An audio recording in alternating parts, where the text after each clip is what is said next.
Mr. Ashley, welcome. That looks suspiciously like a Newcastle United tie to me. I'd like to thank you for attending this morning. It's been a somewhat lengthier process than I anticipated when I invited you to attend the committee, and the stakes have been raised perhaps more than both of us would have liked.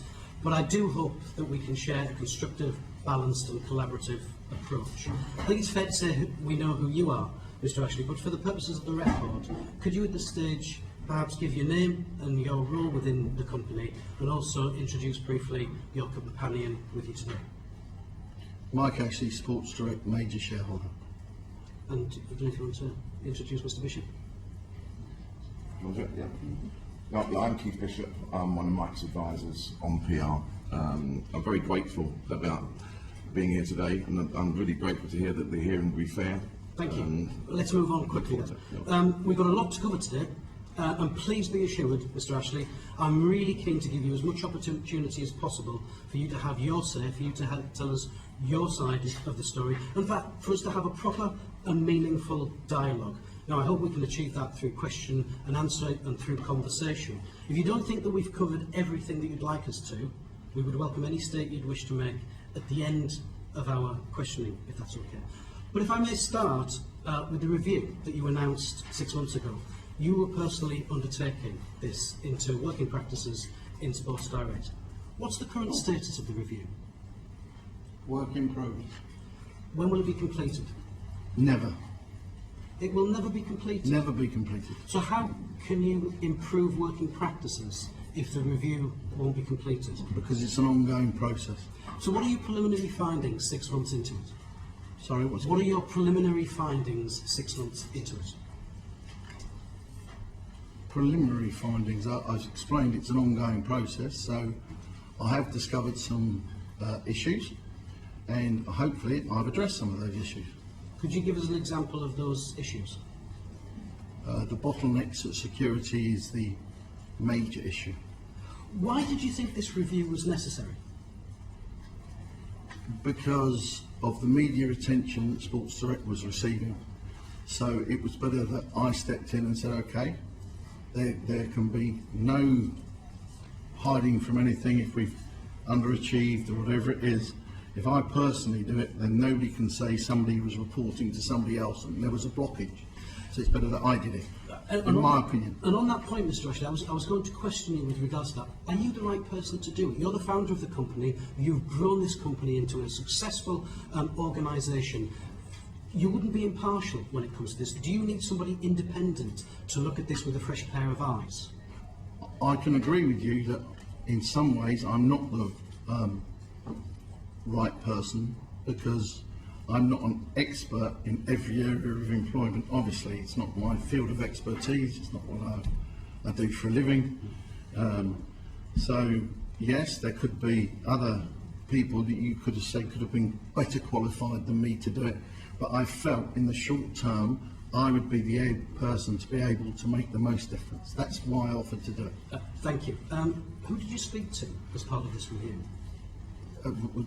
As in terms of non-execs, or as in terms of workforce, or as in terms of whoever? In terms of everybody, what was the nature, what conversations have you had when it came to the review? Oh, what conversations? It would take me more than this whole thing to talk about how many conversations. Do you mean if I talk about, do I talk to pickers, do I talk to forklift drivers, lorry drivers? I would say I touched most parts of that business in Sharper. Of the people at Sharper. Did you speak to the trade unions? No, actually, that's not true. I spoke to the trade unions last September at the AGM. But this was, the review was initiated in December. Correct. Are you planning to speak to the trade unions? Am I planning to? Hopefully at this year's AGM again, yes, no problem. It's an open thing, they can come. Is that the only time that you speak to trade unions? Me personally, yes. I'm just keen to get in terms of what you're doing in respect of a systematic review of working practices in Sports Direct, in terms of just getting a feel for who you've spoken to, and if you've got a timescale. Now, Mr. Ashley, I fully understand, as owner, majority shareholder of the company, you want to see the company improve, and it's an ongoing process. But the review seemed to indicate a particular time span. You don't think that that time span is in place? Now, I don't think there's ever going to be a time span that you stop trying to improve things. No. Yeah. In terms of what you've been doing with regards to this review, are there some things that you found out that you didn't know before? Yes. Have things come as a shock? Some things have come as a bit of an unpleasant surprise, yes. Could you tell the committee what those unpleasant surprises are? Well, as I said, it was the first thing that I looked at was the bottleneck, and that wasn't our best ever day. Could I also ask, in terms of the allegations that were made in December Yeah. about searches, and you're talking about bottlenecks, Yeah. do you accept that the company was effectively paying workers below the minimum wage? On that specific point, for that specific bit of time, yes. And you've now addressed that? I hope so, yeah. I can never, I'm not there 24 hours a day, 7 days a week. I can only, what's the word, encourage and say, we cannot have a system where we have 10 times more people than was ever envisaged for Unit A. I can understand in Unit A where the bottleneck could occur. But now we've opened Unit C and D, and it's on 2 levels now, and a footbridge, and their own car park. There should be no reason that you would get bottlenecks now at security. Now, I can guarantee you there will be the odd occasion it will occur, because something will happen. I have no idea what it is. It could be, I don't know, a thunderstorm or something, and for whatever reason, there's a bottleneck. I don't know why a thunderstorm would cause a bottleneck. I'm just trying to give you a silly example of something. But the process is now in place, so that genuinely shouldn't happen, because they have the capacity now to literally, it's 10 times the size. So, you know, unless we grow by 10 times again, we shouldn't ever experience the same bottleneck problem. When people are searched Yes. at the end of their working shift, Yes. are they now paid for that? Are they now paid for that? If I clock off at 5 o'clock, Yeah. and it takes 5, 10 minutes, whatever, Yeah. would I be paid for those extra 10 No, minutes? but you shouldn't take 5, 10 minutes, that's the point. Literally, it should be a constant flow. You should be literally finishing your shift and plus minus be able to walk through. That's the thing that I've tried to put in place. Literally, it should be able to help hundreds of people literally go through per minute. Literally. That's the idea of the flow. That's what we've created. That's how it was originally, actually, 10 years ago. So it should be back to that same flow. Okay. You're a very hands-on proprietor, retailer. How often are you in Shirebrook walking the floor? Walking in the warehouse once a week. Okay, thank you. Yeah. Michelle? Good morning, thank you for coming along.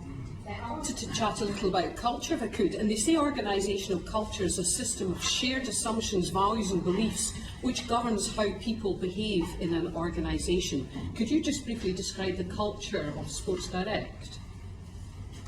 Shirebrook as a business, As a business? culture of Sports Direct, I would say it's a very hard-working culture, but therefore it should come with high rewards. I would say that's the culture of Sports Direct. And what, if there was one value that you think is held dear from the very top to the bottom, what would that be? It's the people of Sports Direct. The people, but what one value? It's the people. That is the value. The value of Sports Direct is the people. Finish. So you value the people more than anything? Correct. And who sets the prevailing culture, in your opinion? Who sets it? I think it actually sets itself. I think it sort of, people always ask me, it's a Sports Direct, how do you manage it? How do you, it's sort of, Mike, I'm not being funny, it's a lot bigger than you, and it's a lot bigger than your capabilities to manage it. And you say, yeah, but it grows itself, it becomes its own thing. I didn't build Sports Direct built me. You understand? It's like going out one day and you've got a tiny little inflatable and you're in control, and the next wake up one morning and you're on an oil tanker. Yeah. And that oil tanker, you can't be all over that oil tanker, and if there is a problem on that oil tanker, by the way, you're still responsible, because I ultimately am always responsible for Sports Direct. I am aware of that. Yeah, and what you say about scale, I understand, given a background I had prior to this place. So therefore, what processes do you have in place for employees to give their view as to the culture, employee engagement and so on? So we try and divisionalise the firm into sort of, you would have retail as one element, and they will have their own heads and their own reviews and policies they'll follow, and then you have the warehouse as another element, and you have to try and break it down a little bit. It's read in that oil tanker, you sort of semi got to split it into sections. You've sort of got the engine people who've got to look after the engine, and you've got the captain who's got to look after the wheelhouse. You've got various groups that therefore look after various sections, and they all sort of tier up in a system until they come to the top. So do you have specific processes in place whereby people give tangible and specific feedback on a regular basis that is filtered back to you in terms of management information? Filter back to me is not necessarily always the case, but filter back to their head and then their head and then their head. I would not get to know of every single thing that goes on in Sports Direct now.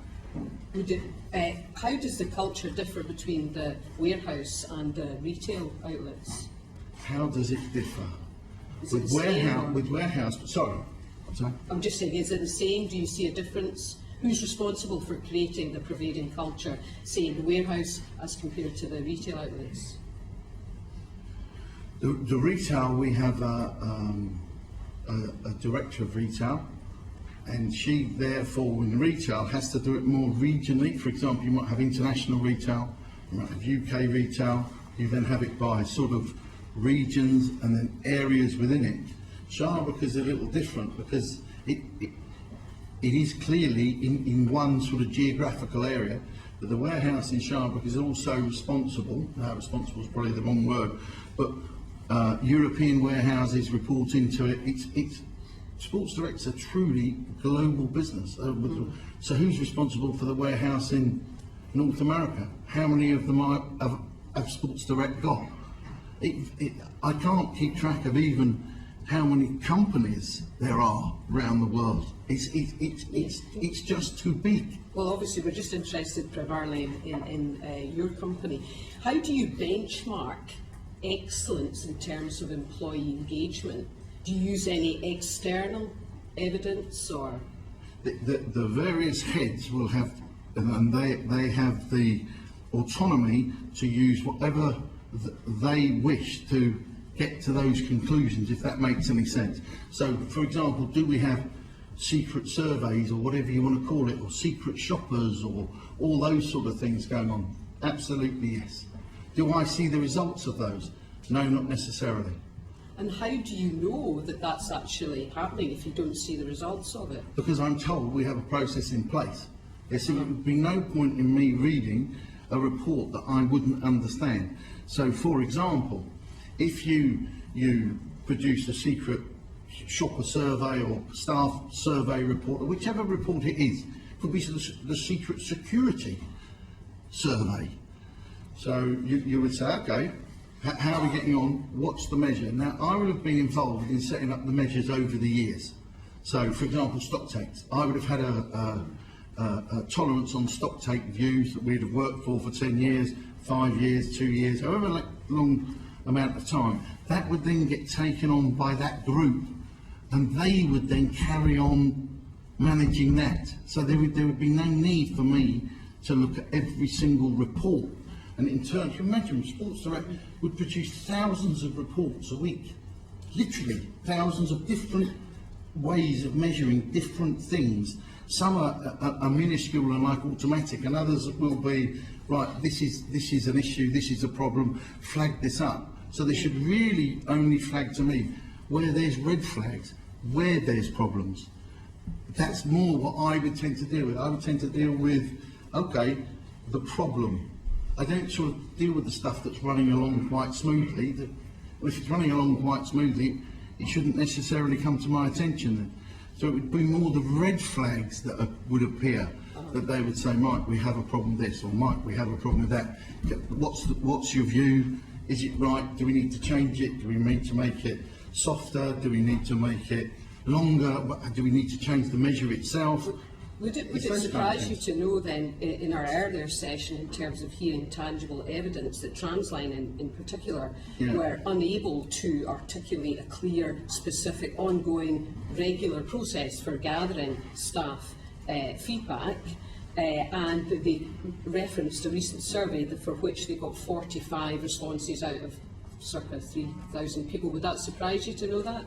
You would be amazed when you ask people to do surveys how they don't participate in them. Because what you would think is, if you give people the opportunity to have feedback, they would love to have lots of feedback. In actual fact, they don't. They actually think it's nothing to do with them, and they don't bother to put the feedback in. So to try and get that correct base to make those differences and those changes, I find the best way is go and talk to the people myself. Then if you do it with your own eyes and you're in there and you're talking to them and you ask them what sheet they're doing and how long it is and have they had any problems and have they got any no's, and they then, it's easier to get, you will get more from that than you will trying to puzzle out a questionnaire where people are actually, for whatever reason, people don't naturally fill them in. They just don't. It would be easier if everybody did. Then you would turn around and say to me, make it compulsory. They have to fill them in. Okay, I could actually see some value in making the surveys compulsory. And people would say, oh no, you can't make them compulsory. It's a little bit of a rock and a hard place and you can't win. If you sit here today and say we should have compulsory surveys at Sports Direct in Sharbrook, out of Sharbrook, wherever, I'll say, okay then, let's try that. And would you be interested in engaging with Unite to see the feedback that they've gathered? Engaging with Unite, so let me explain what my thing is on Unite. I believe the people at Sports Direct, I can do a better job for them than Unite. Sports Direct can do a better job for the employees at Sports Direct than Unite. And is that a view shared by the employees, in your opinion? I would hope so, yeah. And when I'm talking about the employees, I'm talking about Sports Direct the whole. So I'm not just talking about Sharbrook, I'm talking about the whole of Sports Direct.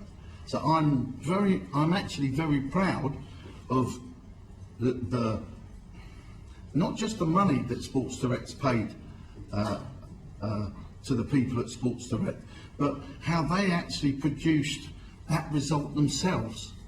Those amazing results at Sports Direct don't come from Mark Ashley, they come from the people at Sports Direct. And they are pretty amazing results. They managed to get themselves somehow to #1, and they managed to reward themselves. Well, fantastic. I'm not going to stand in their way and stop that. If that answers your question.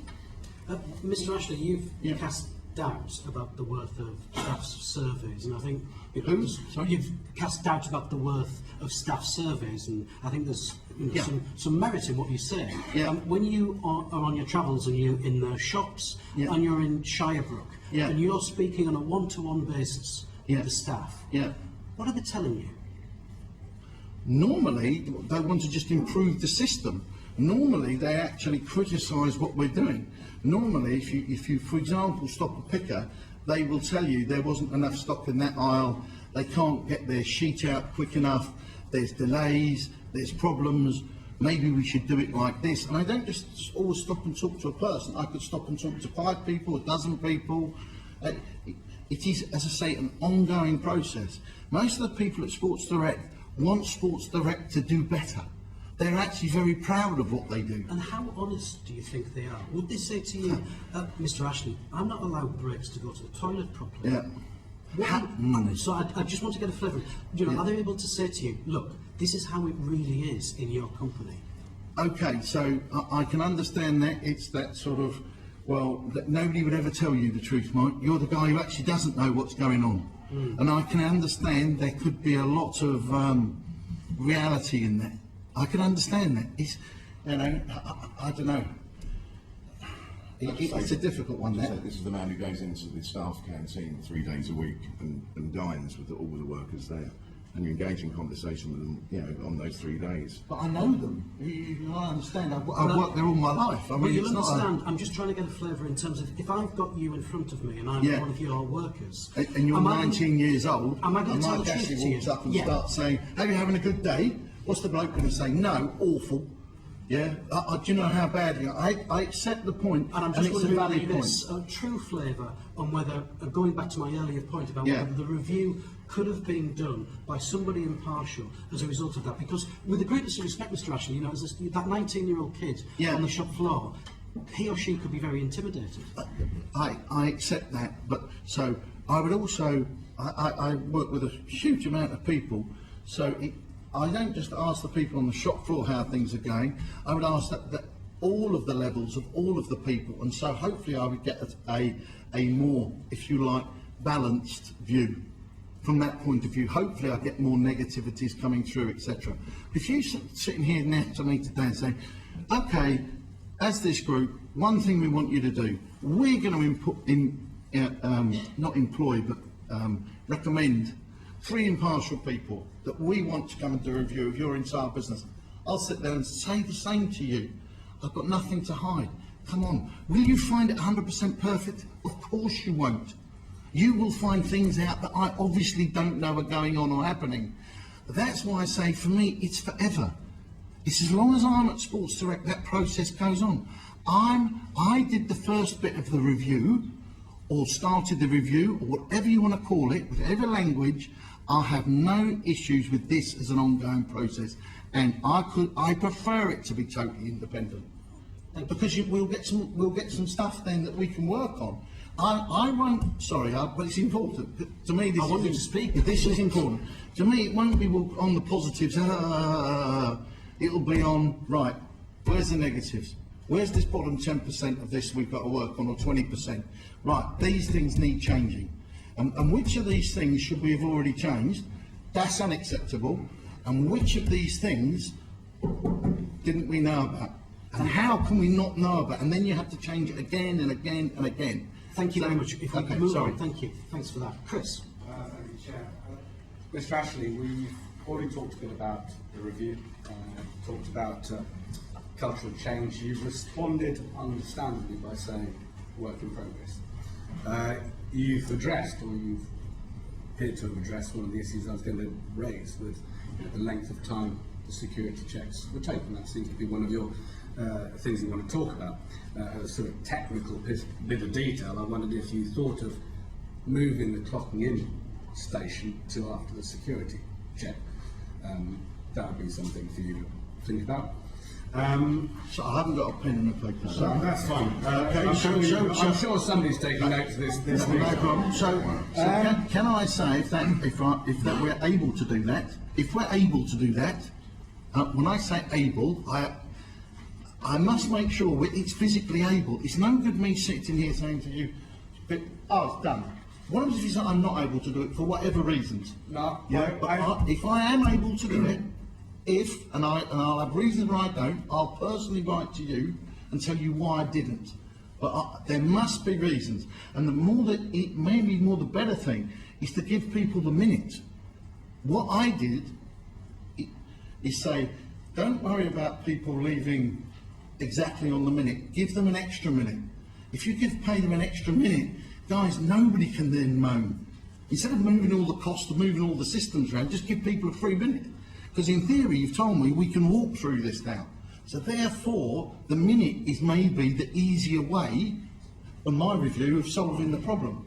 I know I'm noise box and a chatterbox, but so I'm happy to write to it, and I better check I've done the minute. Yeah, once if I haven't. You can't say fairer than that. But some other specifics that I was going to ask whether they had changed since December 2015. Yeah. Finding staff for late clocking on. Yeah. Do not award overtime for late clocking off. Relying on 0 hours contracts. Banning workers from wearing over 800 clothing brands at work. Now, these sort of things, have you addressed those in a similar fashion? Can you start at the top of the list, and I'll run down. Fantastic. Yeah. Find staff for late clocking on. Okay. So what we had there was, if you were a minute late, you got docked 15 minutes pay. You ask me what I think it's unacceptable. You ask me what I think it's unacceptable. If I thought it was acceptable, I wouldn't change it. So you say, well, okay, we didn't have to wait for not being rude, an independent. Some of the stuff we should be able to get through ourselves on the first part. Mr. Ashley, sorry to interrupt, that's really important and we welcome what you said. So have you changed that practice now? Yes, You're not as I understand it, we have. You understand, I don't physically do it. It's a bit like the minute. I'm now terrified we haven't done it. Yeah? Because I will sit in a meeting, I'll say, oh, okay, as I say, give me the red flags. Okay, well that doesn't sound fair, that doesn't sound reasonable. And by the way, it's not always in, I'm not Father Christmas, I'm not sitting there, I'm going to make the world wonderful. You just have to try and get a balanced view and say, as an individual, would you tolerate that? Is that fair? And if I honestly believe it isn't, I change it. Could I ask, I'm sorry to interrupt, Sorry. could I just ask in terms of that, the docking of 15 minutes pay if you're a minute late, Yeah. who set that up in the first place? I honestly don't know is the truth. I don't know when that started. It definitely wasn't a policy that I put in because I actually don't believe it's fair. If you ask me, I don't believe it's fair. Thank you. I mean, if one of my kids went to work somewhere and they were 2 minutes late, they got fined 15 minutes pay, I wouldn't be very impressed by that. I think that's unreasonable. So I changed it. We're only up to 2 on the list. Yeah, I'm going to say, so we changed it to 1 minute is 5 minutes and then put on 3 minutes. Fine, point 1. So that's point 1. Second point. Yeah. Do not award overtime for late clocking off. So Yeah. the other side. Yeah, no, we haven't addressed that issue yet, and I agree it should be addressed the same way as the first issue. I haven't got round to that one yet. Okay. Criticising workers over the tannery for not working hard enough. Now, this is, I think, is a bit of a myth. It's not something that I was aware of did happen, but if it did happen, I would like to think it doesn't happen anymore. So let me explain that totally clearly. So people, and I'll give you an analogy, so it makes it crystal clear why there's even a tannoy system.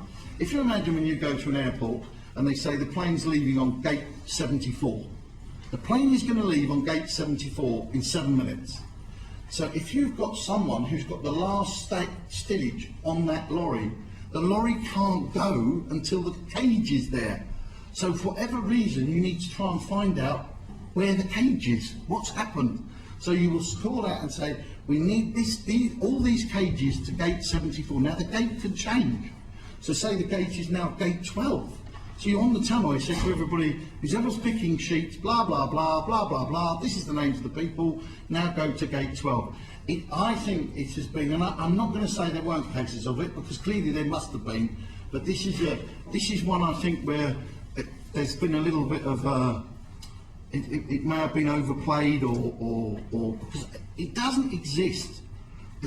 To my knowledge, it doesn't exist. Not in a never scenario, but in an unreasonable scenario. It genuinely doesn't. You can't communicate with 2,000 people in the warehouse you can't talk to them. You have to have a tannoy system. If you think about it, it's logical. What your question is, as I understand it, is the tannoy system abused and is it abusive? That it should not be. That's the answer to that question, not we shouldn't have a tannoy system. So again, an independent review or whatever, as long as they like, they can come annually for 5 years. I'm not afraid of it, because if we are abusing it, then we deserve the cane. Simple as that. Sports Direct, if it abuses things, deserves the cane like any other company deserves the cane. And there will be occasions when we deserve the cane, no matter what I sit here and promise. You've kindly invited us to Shirebrook. Yeah. You offered us your helicopter. Yeah. We're very grateful. Yeah, there's actually far too many of you. You didn't get very far. You might need to buy a bigger helicopter. Could we turn up unannounced at a date that we don't tell you about? 100%, 24/7. You'd be happy? Any person's here to do it. But all I want is fairness and balance. Is that fair? And you'll be let in and everything else. I'm telling you, you'll find things wrong. But let's do it then constructively and move forward. Let's not... Thank you. Yeah. Let's move on. I've got about 4 more questions. Oh my to ask, if you're goodness. okay. Jesus. However, to change the tone, we've had evidence saying from a woman that she was promised a permanent contract as opposed to an agency contract in return for sexual favours. Are you aware of 100% unaware of that.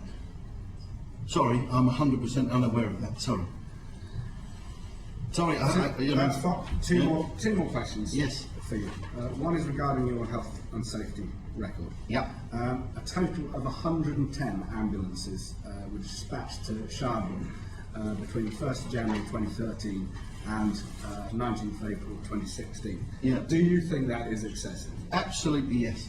And what systems are you putting in place to address? So that is again all part of the review. And what I say is, okay, let's assume that all of those were absolutely needed. Every single call out was needed. Well, why have we got so many call outs? How are people getting injured in Sports Direct? It's a simple warehouse that takes in goods, puts them on the shelf, takes them out, puts them in a cage, they go on a lorry. It's a very simple process. You can't have that number of serious instances. It is impossible. So then it leads me to believe, if it isn't that, why are we doing so many calls? And I am told they were, how can I put it, over quick to pick up the phone to call the ambulance service. So what actually happened was, is my understanding of the process was that if there was, somebody would get on their radio, they would phone to security to say, if, for example, if you're not feeling, or if you get up, you know, if you get all sweaty a bit like I am now and you're feeling a bit, and you say to your line manager, I'm just not feeling, I'm feeling under the weather, they could have well have called an ambulance. They didn't actually take the person. The first thing to do was to say, I've got an incident, went to security, security called the ambulance. No, that's probably not the sensible thing to do. Why don't you sit the person down, give them a glass of water, see how they are, make sure they're, because after 5 minutes they can be fine.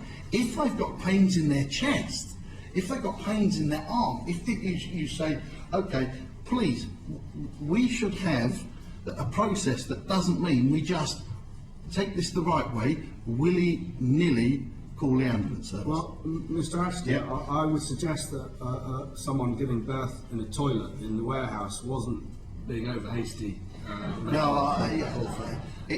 an ambulance. No. My final question is with regards to the wider perception of Sports Direct in the local community. At the end of 2015, Council and Derbyshire Police introduced a public space protection order banning consumption of alcohol, further restrictions in public spaces, and antisocial behaviour in the town square by workers from Sports Direct. How do you address an issue like that? With great difficulty. That's not an easy issue for me to address because it's actually outside of the Sports Direct premises.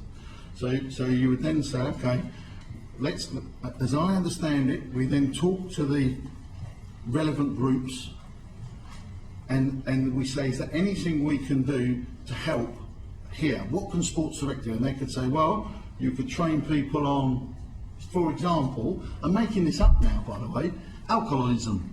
You could say you should have a better balanced life. You should, and those groups, but to actually then try and look you in the eyes and say, I can do very much about that. That is nearly an impossible thing for me to commit to being able to make much of a difference on.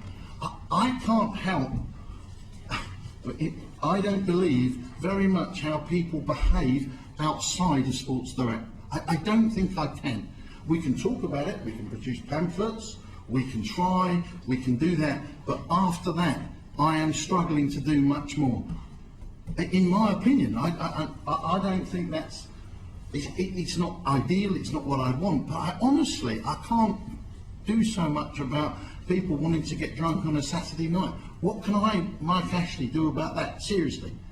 Well, what could you, Chris? Therefore, you tell me what we could do then. It's still us asking you questions. Yeah. Okay. Well, I thought we were going to have a, and we want to. Can I just? I'm going to bring Amanda in, but can I just ask, following on from the line of questioning from Chris? Yeah. The 6 strikes and you're out policy. Yeah. Is that fair? If it is executed correctly, yeah. If there's not abuse of it. If it's actually reasonable, the 6 strikes, then it's okay. You have to have some kind of system. Let's call it 26 strikes and you're out. Is that right? Yeah, if it is executed correctly.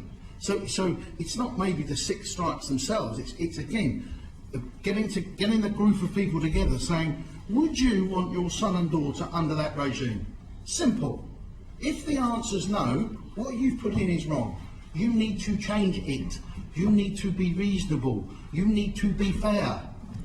And will you change it as part of the review? Are you looking at that? Have you changed things? That's why I say the whole thing is a never-ending process of review. Now you're going to come down and say, hang on a minute, Mike, you've just committed to us, you're doing 20 things all at once. And that's what I don't want to do here today. That's why I'm happy for you to come, and I'm happy for you to have an independent, whatever you call it, timescales, things, measures, this, and yeah, you guys will make a difference. Don't worry about it. But can I just press you on that? When you say that it's an ongoing review, Yeah. you sound like a government minister, actually. Oh my goodness. that was probably a criticism, so I apologise. Yeah. But in terms of the 6 strikes and you have the review, could you pledge a timescale as to whether that you will look at that, whether you think that it's appropriate, whether it's enforced correctly, and that you will make changes according to your findings? Could you give the committee that? If we just pick on that thing and I don't commit to doing too many things all at once, yeah, I would say a reasonable period for that is 90 days. You're asking me, that's not my field of expertise. And if it's not going to be longer than 90 days, or it needs to be 180 days, or whatever it is, my initial, off the top of my head, all the advice that I'm told not to do in these meetings, do not commit to things, do not, short answers, no, I'm here to talk and I'm going to. If 90 days is inappropriate, then I will write to you saying, actually, it's more appropriate 180 or it's 360, and these are the simple 10 reasons why, that or 3 or 4 or whatever it is. You people are pushing against an open door. You are not pushing against a closed door with me. Let me make that clear. Thank you. 90 days then, Thank you. or I'll write to you to say it's different. That's very helpful. Thank Okay. you. Amanda? Thank you. I'm going to go on to shops, if that's okay. You want to go on to what, sorry? To the shops. Oh, the shop. The Okay, shop go on. department. Yeah. And I just feel that I should let you know that my daughter did work for Sports Direct for Good. 6 years.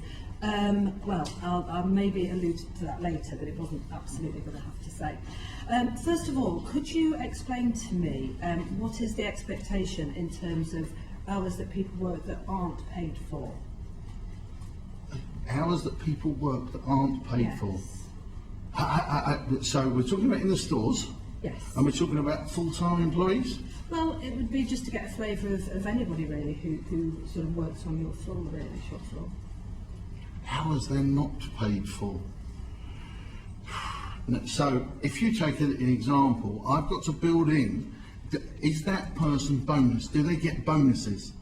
So for example, if you get a stock take bonus, it might take you an hour to do a stock take as a full-time person as part of your monthly rota, or 2 or 3, but you might get 5% of your annual salary as a bonus because you've qualified on the stock take bonus. So to me, the bonus structure in the stores, something like, I'm going to get the figures wrong, 80% of people are on a bonus structure, is my understanding in the retail. So any extra they do should be more than matched by the bonus that they receive. Should be, is my understanding. And that's employed by your contract, not necessarily employed through agencies, as an example. I believe in the retail, that's through us. Yes, I believe, the vast majority of the cases. And would be, okay. Because we've had some evidence, I've just been looking through some notes, and there's actually a quote that we had, which is somebody was actually told in one of the retail outlets that you come across as quite selfish, as you always want to leave on time. Now, I'm imagining that's going to come as a shock to you that you hear that. How does that make you feel? That somebody said that to somebody. So one of your management said that to somebody who's working in one of your stores.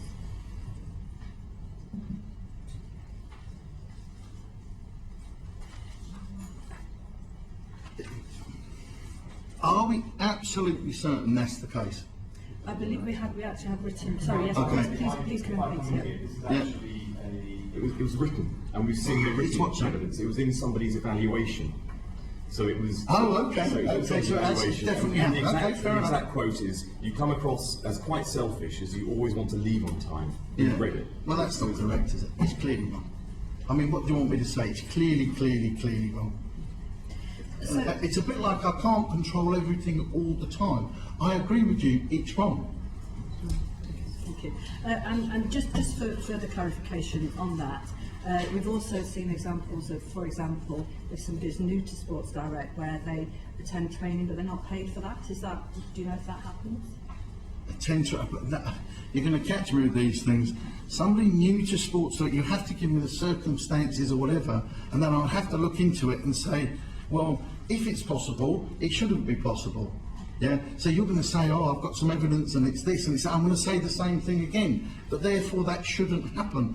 There will be things in a company that size that do happen that shouldn't happen, and all I can do is work on with whoever, whatever, and there's an amazing amount of people at Sports Direct who are making sure that those things don't happen.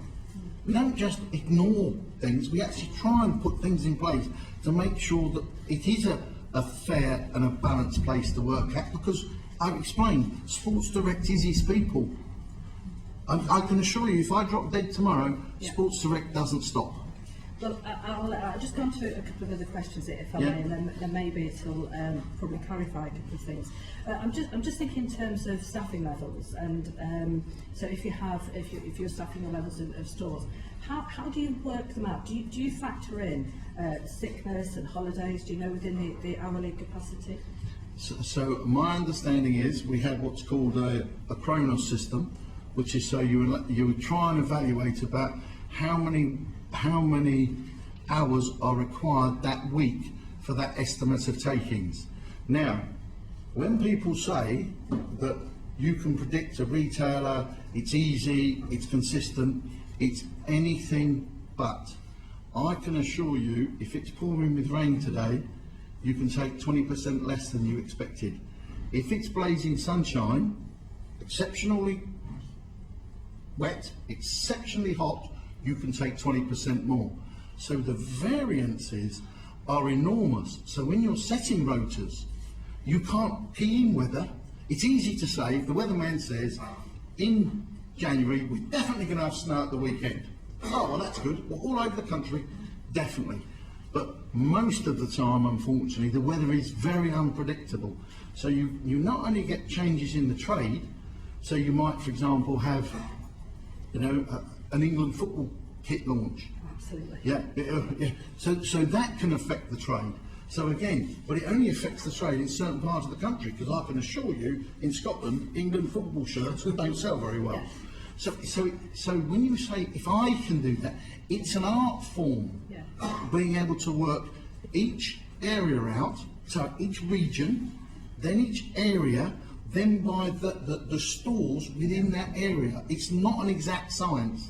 So understanding all that, and Okay. I do understand retail, given the fact that I think my understanding is that you have 20% people on full-time working contracts and then 80% on 0 hour. Yeah. Would you not suggest that within that 80% there would be some of those people who could be transferred to full-time paid weekly contracts? I would agree with that, and I can absolutely sit here and say some of our top people have come from the 0 contract employment. Literally, our top people have come through that system. What you're saying to me is, it's not part of my Shardbrook review, and this is where I talk too much and take on too much. Why can't we look at reviewing that in retail? Why can't we look to get that percentage higher and that percentage down? And if we sit here in a year's time, and I say, how have you done over the last year, Mike? 5, 6 out of 10, because that's probably a good score in all reality. Did you address Amanda's issue of that? I said, I've got to be totally honest, I haven't got to that one yet. I can't review and promise you I can take on anything. Would I think that is a reasonable thing that you're saying? Would I think Sports Direct should be able to review that without me, and at least make the easy first little step? Because I will turn around and say, if we're all about people and we really care about people, why can't we have more full-time people? Why do we have to have so many people on 0 hours contracts? Why? Yeah. Why? It's because what? It's because we're too lazy. We can't be bothered to manage it. Where's that culture going to take us? You're all here because of the people at Sports, not you. But I'm now talking to the people at Sports Direct.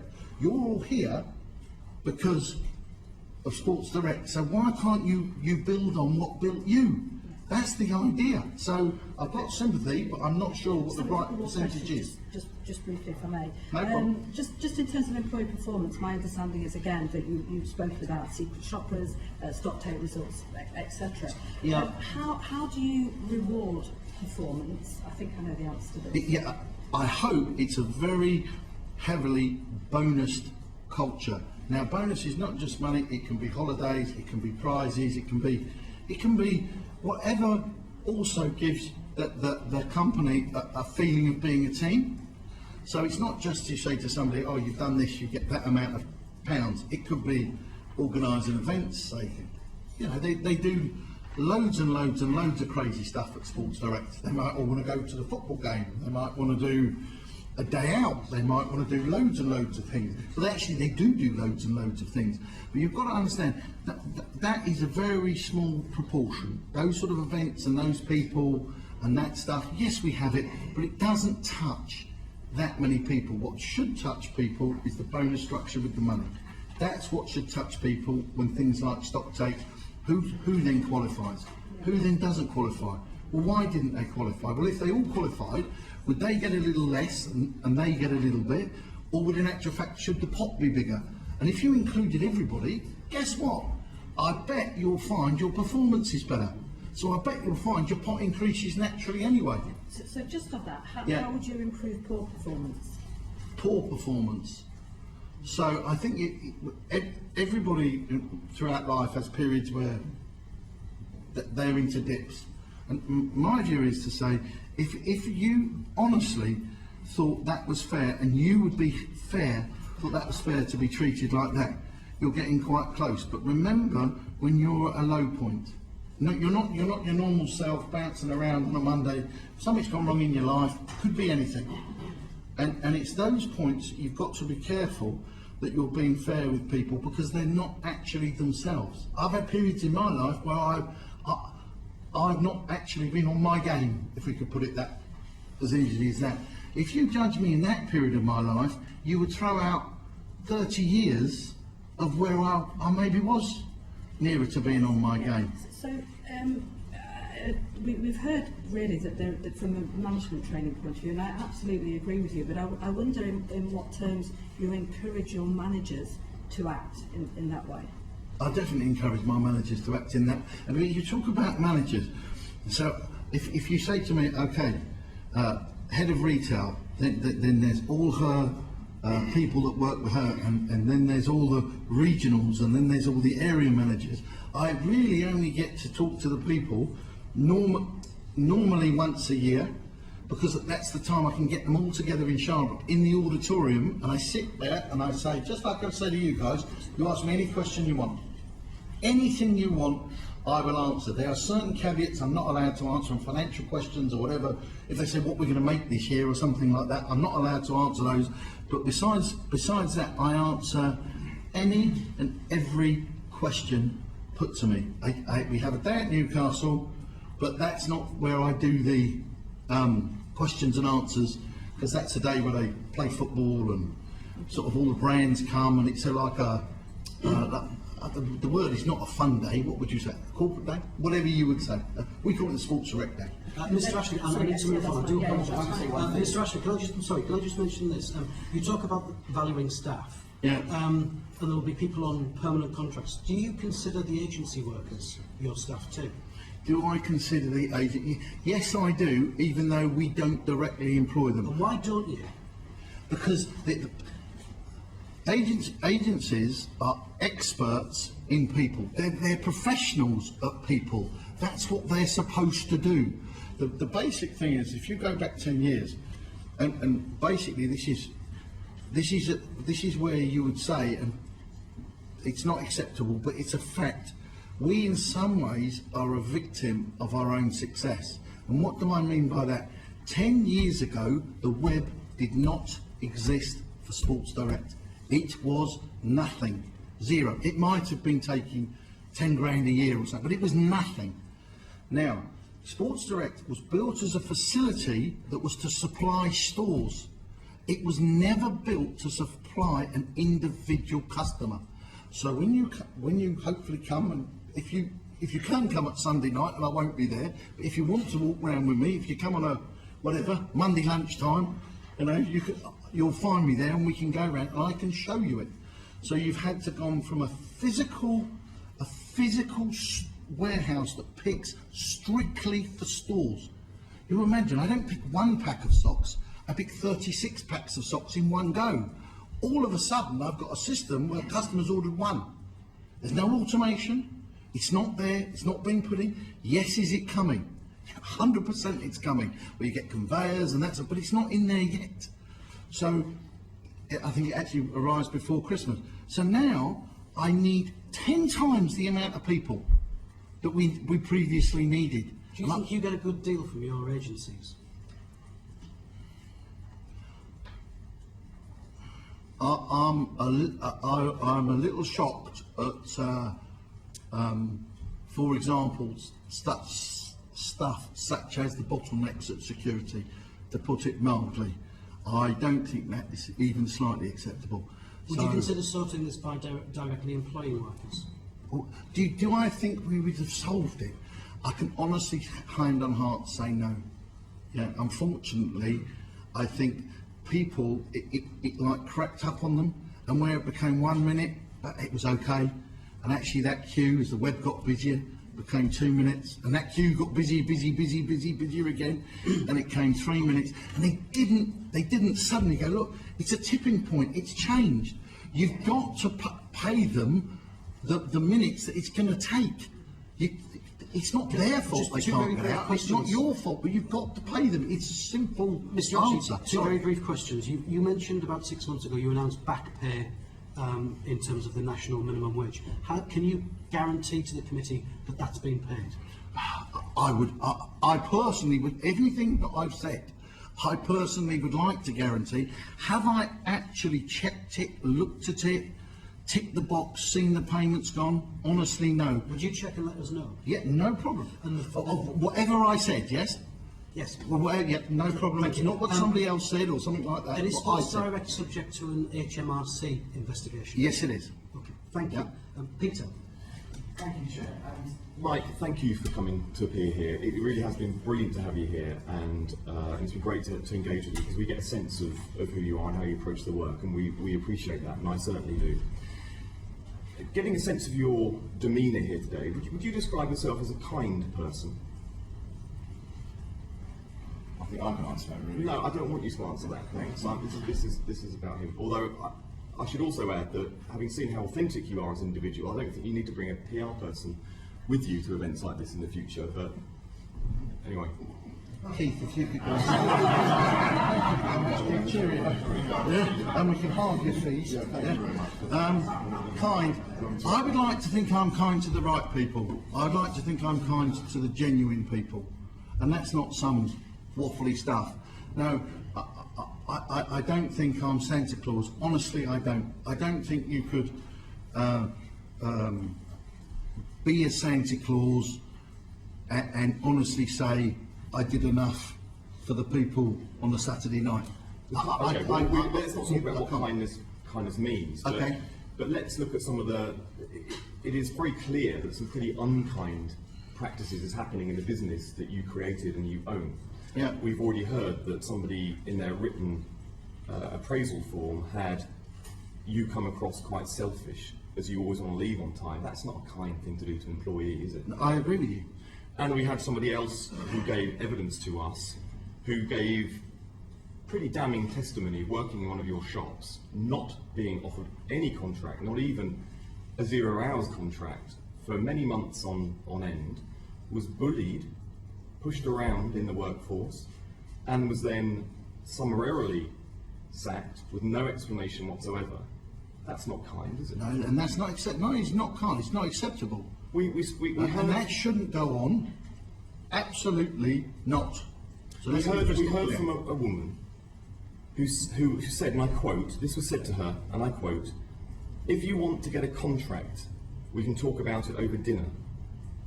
She also said, not just one manager, but several. And she said so, and then broke down in tears. That's not kind, is it? No, that's the total opposite of kind. That's some sort of type of sexual predators that need to be dealt with. But do you accept that this is happening in your business, the business you created, that is shaped in your image? This is happening in your business. Well, it shouldn't. If it does, it 100% should not be going on. I don't know what I'm going to be able to put in place to stop it, but at least I'm going to try. You sit there and say those things to me. Honestly, they're repugnant, they're disgusting. What do you want me to say? Would you like it if you were me? Well, the Say point it. is, it's not happening in Sainsbury's. But how do you know It's not happening in Sainsbury's? Sports Direct. Are you certain it's not happening in Sainsbury's? Are you absolutely sure? You can sit here and say there's no, what you would call sexual within the office. Harassment happening in Sainsbury's? The difference is- I think there probably is. The question is, have Sainsbury's got a better process to prevent it, and have they got a better process for dealing with it when it does happen than Sports Direct? And Sports Direct therefore has to pull its socks up. Simple as that, fellas. Not just girls. So you're accepting this is happening? You're telling me about it. It's the first time I'm hearing about it. You've got to understand, Okay, it's my right. first time. Please, honestly, if you say to me now, I'm not going to do your 90-day thing, I'm going to go and concentrate on this. Because now you're going back 6 months. So I'm going to write to you saying, when Peter told me some of that stuff, I found it so offensive, I really don't care about your thing being on top of my Mike, pile. I'm going to deal with what Peter said. And it's great you're being so candid. I mean, this is great. And it's great that you also want to take these issues very seriously. But the point that I'm trying to make is that your personality is stamped through this organisation. That clearly you are hurt and upset that the possibility this might be happening in the organisation that you take responsibility for. But it is happening, and the way that you have employed people, the management structure you have in place, the training that you have put in place for the managers, the fact that you have 200 permanent staff at Sherbrooke and 2,000 who are temporary with a high churn rate, on very low pay, many of them quite vulnerable people, some of them have come from abroad. You know, this is a culture that is ripe for exploitation. Yeah, we shouldn't have it. I agree with you. So are you now committing to do a review of the way you do business? Guys, I'm coming here today to listen, and one of the reasons I agreed to come, whether or not I think I ought to or not is a different subject, is to make a difference. So let me put Yeah. this to you then, and this is, you're somebody that's created an extraordinary company. I think You've it's created a created lot of me. wealth, a lot of it's gone to you. Yeah. You've created a lot of wealth, you've done something absolutely remarkable, but do you think your company has outgrown your ability to manage it? Probably a long time ago. And I realise, even though I set a tiny company up in the past, which has remained tiny, and I'm an MP that's no one ever heard of, talking to a titan of the business sector, but is it not time that your own analogy is you woke up one day and your little business was an oil tanker?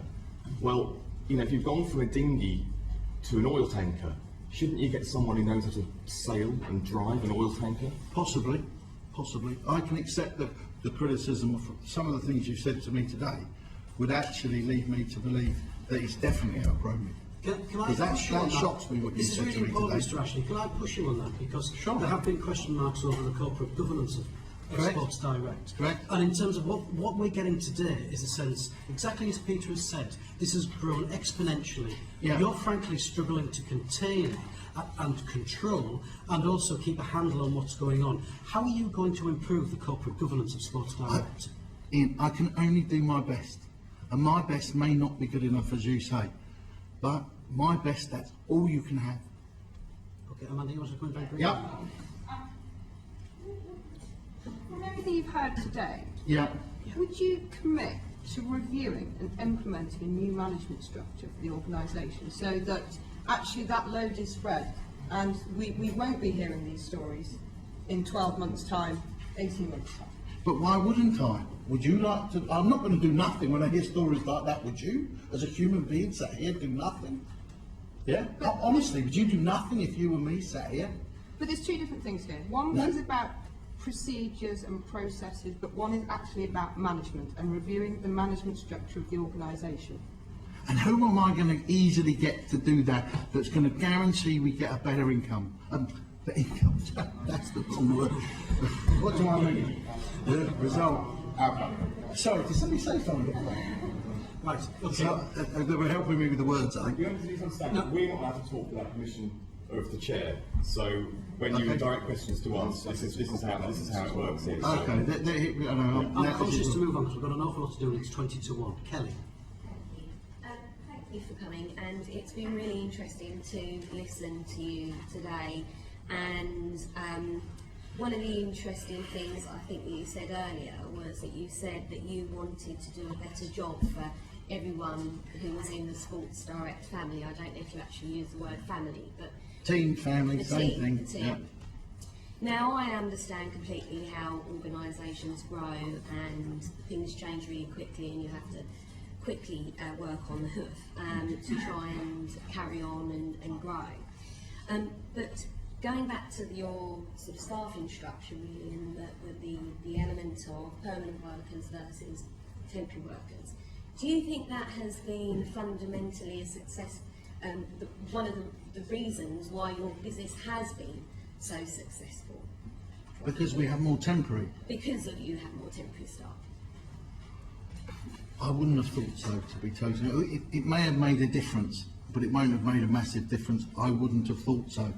Yeah, it'd make it more efficient, but that's about it, I would think. And do you also believe that for you to continue to be successful as Sports Direct and to become more profitable and to become a greater organisation, that may not necessarily be the right model going forward? Yeah, I can accept that. Okay. And do you also accept that you have a responsibility as the leader of a large organisation like Sports Direct?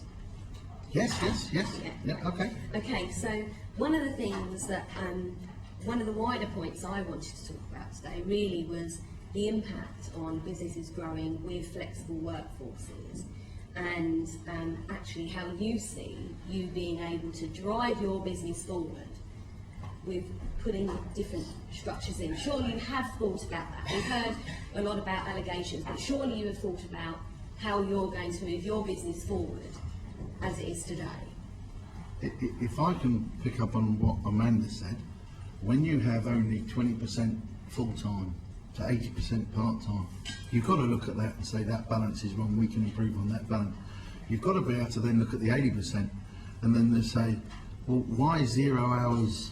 If somebody's been there a year and they wanted to, why couldn't they voluntarily sign up to having at least 15 hours a week or whatever it is, that as a sort of a, well, okay, after a year, we clearly want you to work because you're still here. You clearly want to work because you're still here.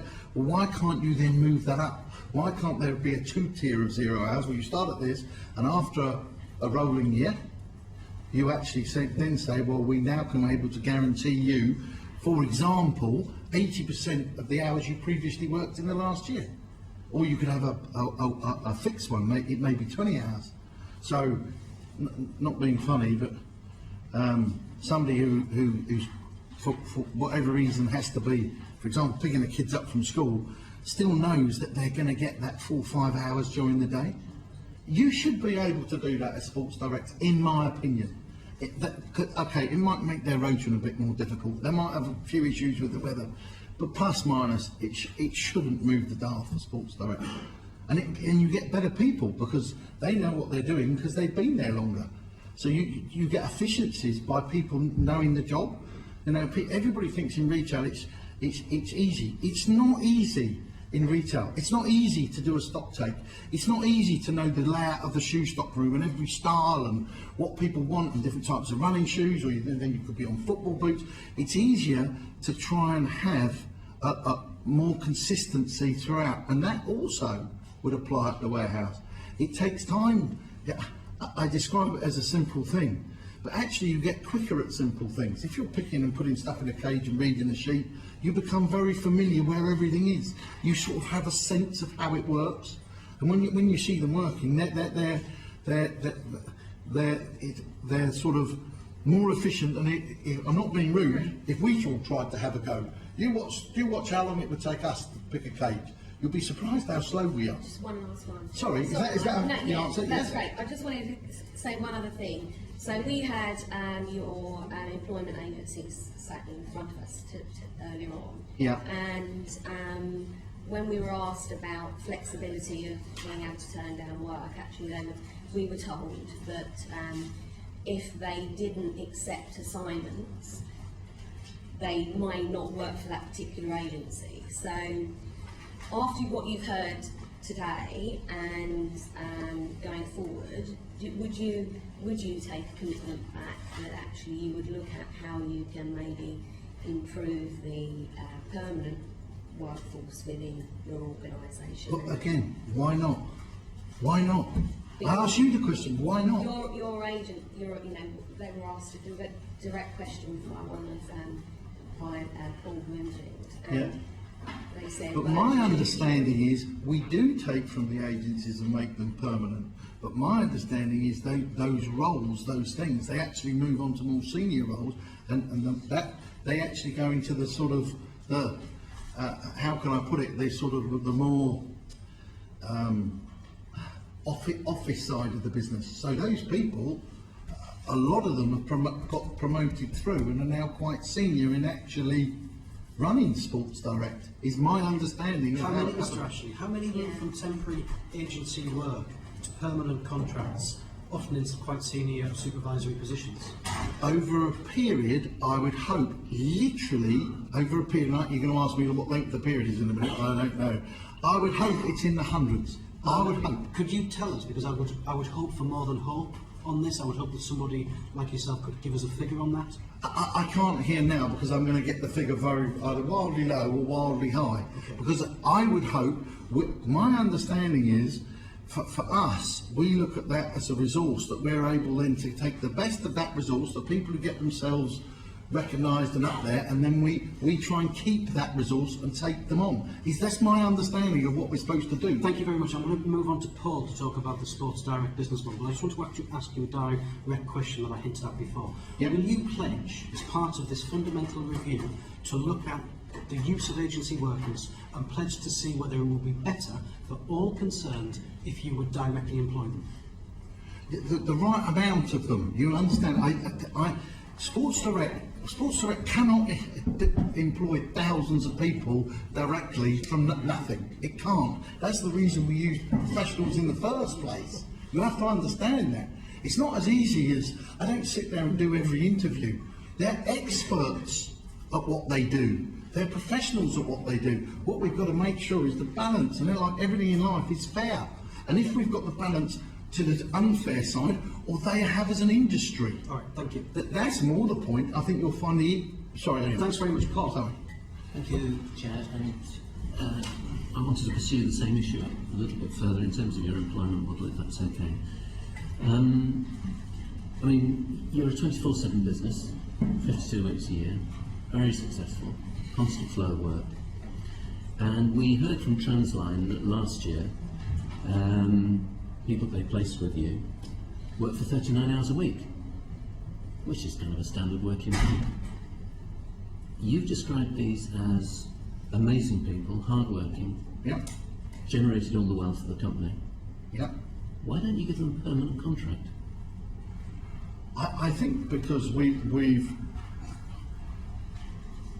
Sharbrooke is one side. So what we then do is we say, right, we can't possibly do this in-house ourselves, so we need to go out to agencies. Why? Why can't you do things yourself? Hundreds of organisations do. Why can't you? Hundreds of organisations don't do it. Yes, we do give people permanent contracts with respect.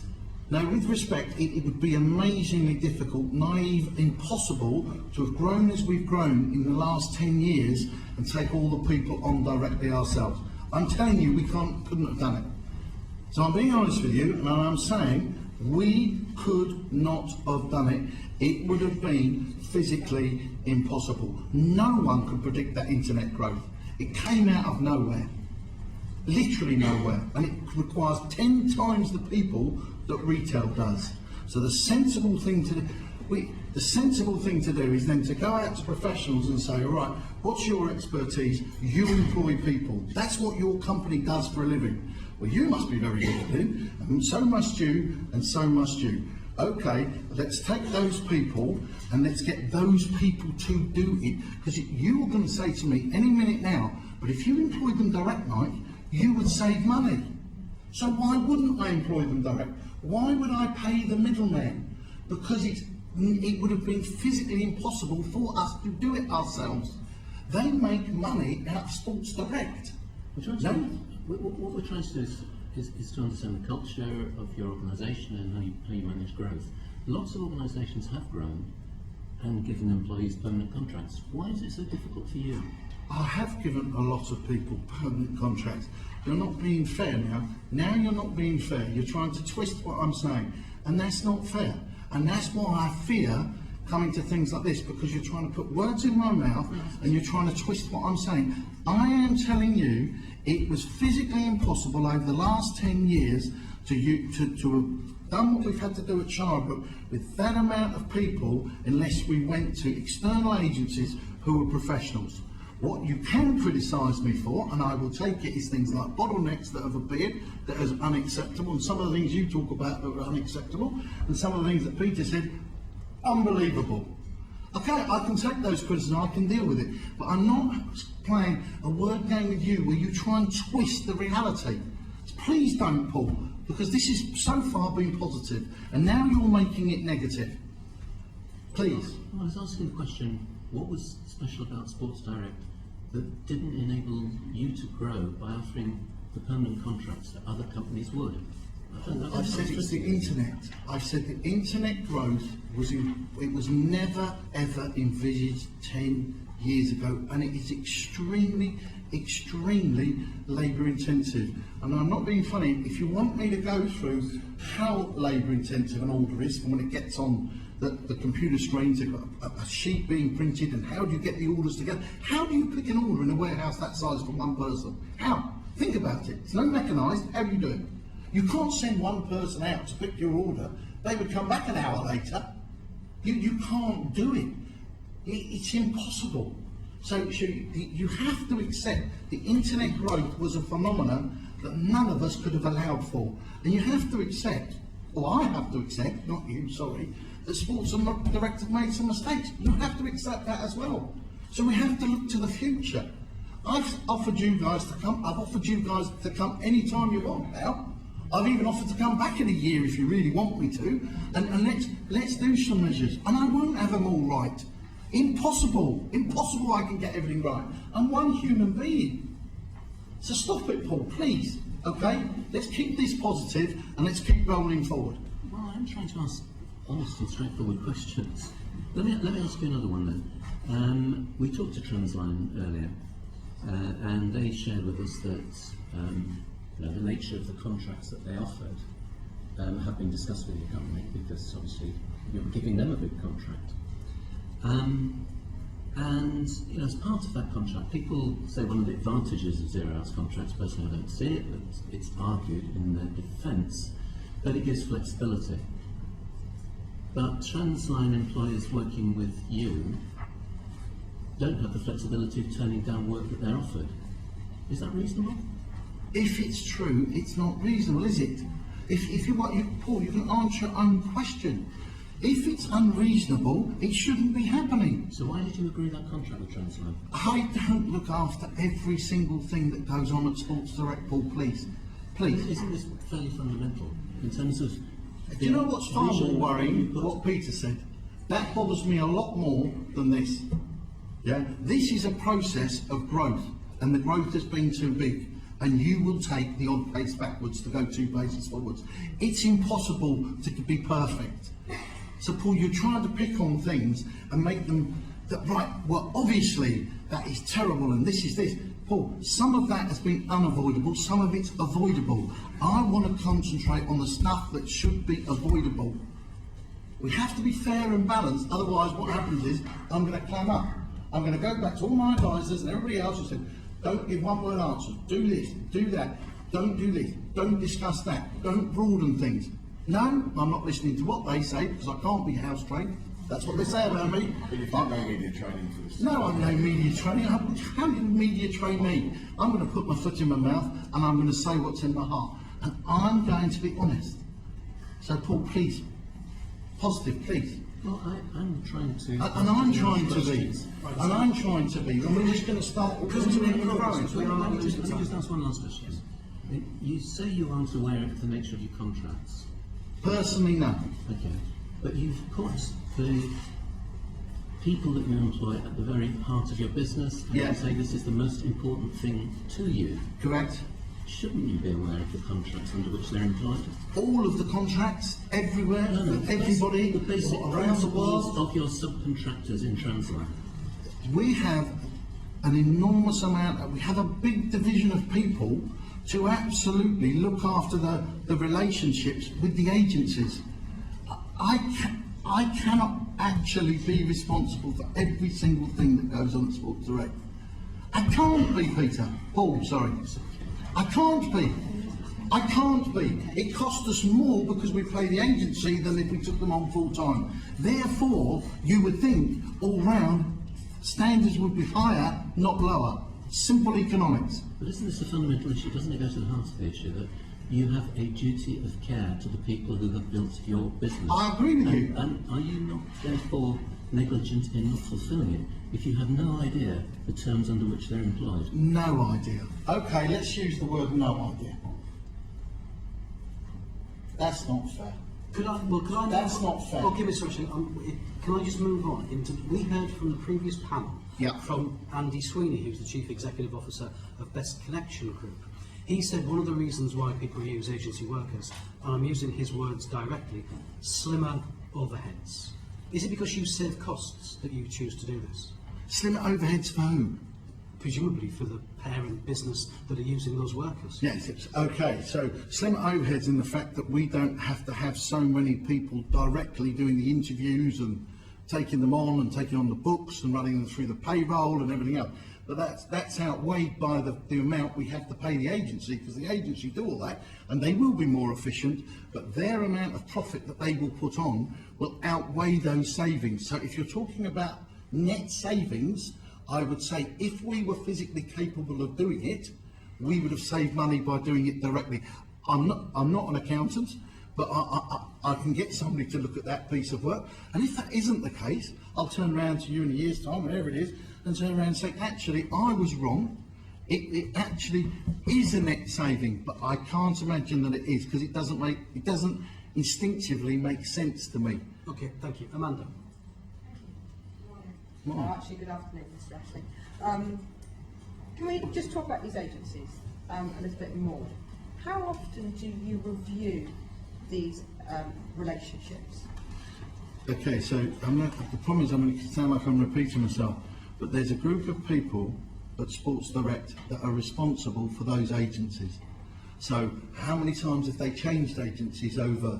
And if we talk about it 10 years, 6 years, the whole internet piece, the answer is, I don't know. Yeah?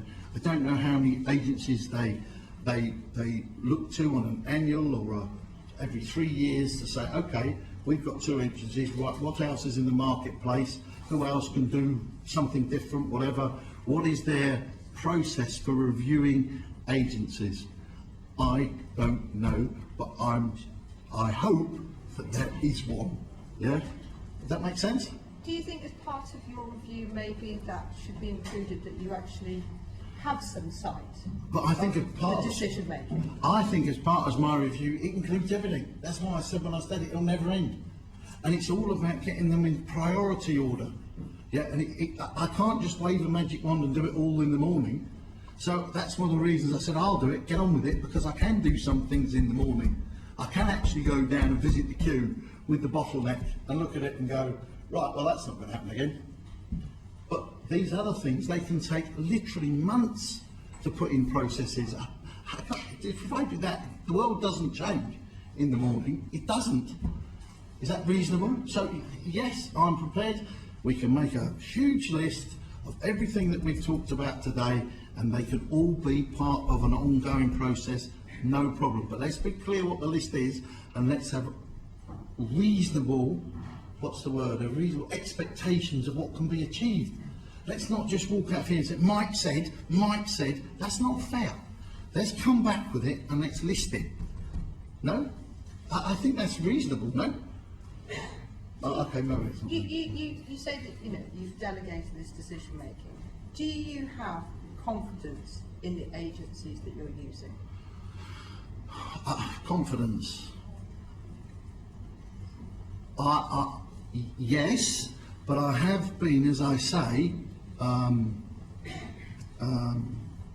disappointed with some of the stuff that I've discovered. For example, queues. That's disappointing. Now, is that strictly the agency's fault, or is that actually more on the balance of Sports Direct's fault? Whose fault are those queues? Are the agencies or are they Sports Direct? Who's the person I sit down with and go, I understand it crept up on you, I understand it got out of control, but guys, who's the ultimate person responsible besides Mike Ashley that shouldn't have happened? Who is the person who... Ultimate responsible, it's always me. It's always ends up being me. And in terms of a duty of care to your workforce, Yep. who has kind of that duty of care? What overall, the buck will always stop with me. Yeah, I'm the original founder of it. I'm the guy who's responsible for its biggest failures and its biggest successes. That's me. It can't be anybody else. That's why I put myself forward, even if it may turn out I'm not capable enough and it has outgrown me. Okay, it is what it is. Hence my question earlier about management. Thank you very much. Michelle, very briefly. Yeah, just last question. Again, I thank you very much for coming along today. One final commitment, if I could, I'd like to try and get from you. In preparing for this session, I was very pleased to read quite a fulsome document by Unite. I've done a lot of work. Will you commit to meeting with them, to hearing about their concerns and the data and the intel they've gathered, not just at the AGM, genuinely sit down and listen and hear what they've got to say? Could I suggest we do it at the AGM, and can I suggest why? Because it's an open day and therefore the reporters, everybody's there, and I don't mind having a meeting for an hour, 2 hours with them, whatever you think is appropriate, and they can do that stuff. But what I don't want is to turn around and everybody then make the meeting could have been caused by me, the event, not the reality of what goes on in it. I'll stay there till 5 o'clock in the morning on the day of the AGM. It's an open day, everybody's welcome, anybody can come. When is the AGM? At September. September. So that means you wait till to September. You could actually commit to do that, say, in the next month, your first initial meeting, so that they have a number of recommendations in this document that you can listen to and you can take on board in readiness for coming back after that. The only caveat I would put, and I'm prepared to do that, is the fact that if Unite are only there to, if you like, further unite, not further the people at Sports Direct, that I think I should be able to, as Sports Direct, do a better job for. That's where that clash is going to be. There's people here that actually genuinely want to see things better for people at Sports Direct and in other companies and across the thing. I get that. If I get a clash with Unite and they try and use it as some media battleground, then I'm not interested. I'm just not. Michelle, I just want to say, but Mr. Ashley, sorry, I'm not. A one-off meeting once a year is not preferable to ongoing engagement. And do you see the process?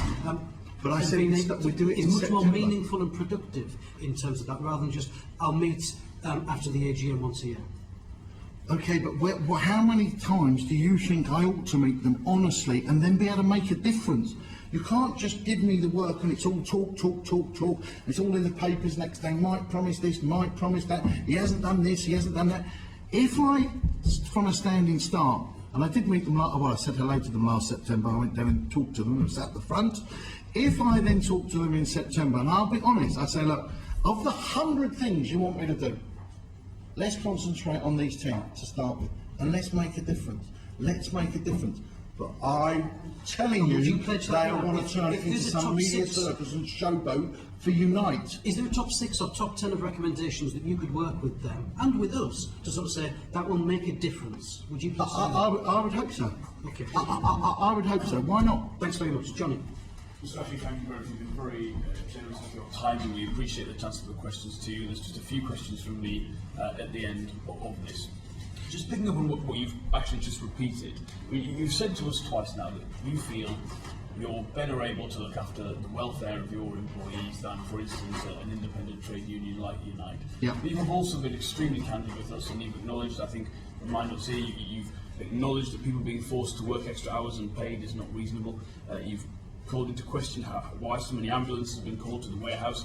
I think you're completely in agreement with us that it is unconscionable that it could be that kind of sexual harassment that we've heard about from managers towards female employees. So given your candidness about that, in all reasonableness, can I ask you, how can you say you feel you're better able to look after the welfare of your employees than an independent organisation representing them in the workplace? Because for me, I only have to look after one organisation. They have to look after it as an umbrella. So we should be able to get that one organisation and then make it better than the average. It is as simple as that. Why can't we do that as and that models the same success that Sports Direct have had, but why? And if we fail, then we have to review it. Simple as that. You compared the situation you were in, the problems that we've heard about, to the growing business being like an oil tanker. I think you said you've woken up on top of it. And you said you can't be aware of every problem. That's a completely reasonable point.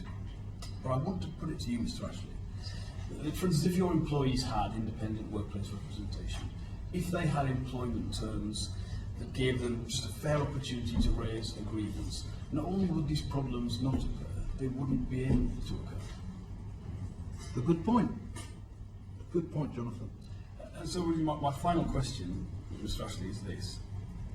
Do you acknowledge, given how candid you've been today in your evidence, that there have been aspects of the business model of Sports Direct, the reliance on agency workers, 0 hours contracted labour, and aspects of the government's arrangements, which you yourself have talked about, that have made some of your employees more vulnerable to exploitation? To exploitation. And you don't mean sexual exploitation, do you? All types of exploitation. I will accept that when I went to look at things such as the bottlenecks, it was unacceptable. I accept that, and that's why we've totally changed the process. I accept there has been instances such as that absolutely needed to be addressed, and I touch anything, have been and are being addressed, and I also accept there will always be more work to do. It will never end. It will carry on long when I'm in the grave, if Sports Direct's still going. Mr. Ashley, you've been very generous with your time and with your comments. I just have a number of brief questions to finish this. My first one is to reiterate the theme that we're getting is this company that you set up has grown quickly, and as a result, it's difficult to control. It's difficult to manage actively. So it's a point I put to you before. Do you pledge to look fundamentally at the corporate governance of the company, including looking at whether management at the senior level, chief executive and others, are appropriate to do this job? Me personally, or having a review of, I would rather, because you'll say I'm subjective and I've known the people forever and they're my friends and everything else, you're not subjective. So you say, well, we should appoint an independent review or whatever it is that you guys do to say, okay, why can't we do that then? Okay, if that's a commitment, that's fine, but I don't want to come across as a person that says, Mike, you're not, what's the word, subjective. Because you said, Mike, you can't be subjective. You know, you were instrumental in building it. You probably have rose-tinted glasses or something. But if you were to say an independent review, I've no problem with that. I just wanted to see what was wrong myself first and see how much of it I could fix. I was getting on with it, yeah, with the greatest of respect. I wanted to be allowed to get on with it and then come back and go, well, okay, we still have this to deal with, but look, we've dealt with this. We've dealt with this. We've made progress, yeah? And it's never enough when you're behind. is it? Never enough, because you've got to catch up and then jump ahead all in one go. But I have no problem with what would you? I don't know what the words you use are. What's the words you use? Independent review panel? I don't know what you call it. Independent review. I don't know what the words are. You've been very generous, and I hope that you think that we've given you the opportunity to be able to say exactly what you wanted to say. I just have two final questions, going off on a tangent somewhat. Oh, they're not going to be football questions, are they? I think I've been very good in not mentioning Newcastle United. You didn't seem to be pleased about reference to the tie at the start. We've got Sir Philip Green in front of us next week. Do you think Philip Green's done anything wrong? I don't think you need to answer that question, really. Well, I was thinking as one retail titan to another, with great experience. Honestly, I think it's an unfair question. And we're not here to talk about Philip Green. Well, could I ask them, Mr. Ashley? I think it's no comment. Did you want to buy BHS? Again, I don't think it's unfair. I think it's a no comment as it is now. Yeah. Okay, well that's fine. Mr. Ashley, thank you very much for your time. I can't resist it. 100%. I wanted to buy BHS. You wanted to buy BHS? Now I'm going to get told off by everybody. Oh my God. Sorry. And why was that? And why was that stopped? Thank you. It's very kind. No, Ian, please. I'm already. That's why I'm not city trained. That's why they say they can't house train me, because I just am that person. You ask me something, I blurt out the answer. You ask me another one, and we'll keep going. I absolutely believed. I believed House of Fraser, Sports Direct could have done its, if you like, its lily white sports floor. Yeah, the House of Fraser. That's what I was interested in. I've still got Sports Direct. Has still got 11-12% in it.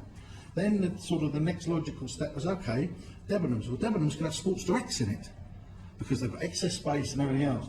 But in actual fact, the most logical fit was always BHS and Sports Direct, because it can offer that extreme value that Sports Direct is known for.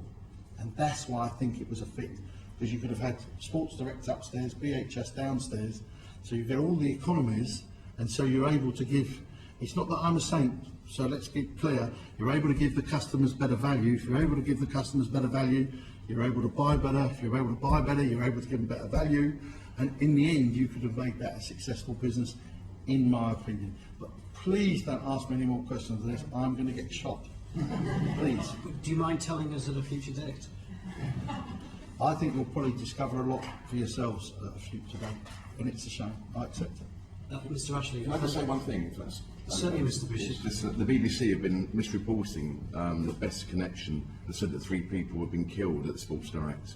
This is not true. Obviously, we shouldn't really get that in the open. Okay, well, thank you. Mr. Ashley, as I said, you've been very generous with your time and very generous with your comments. The committee and myself, we are very, very grateful. Thank you very much. Thank you, everybody. Thank you.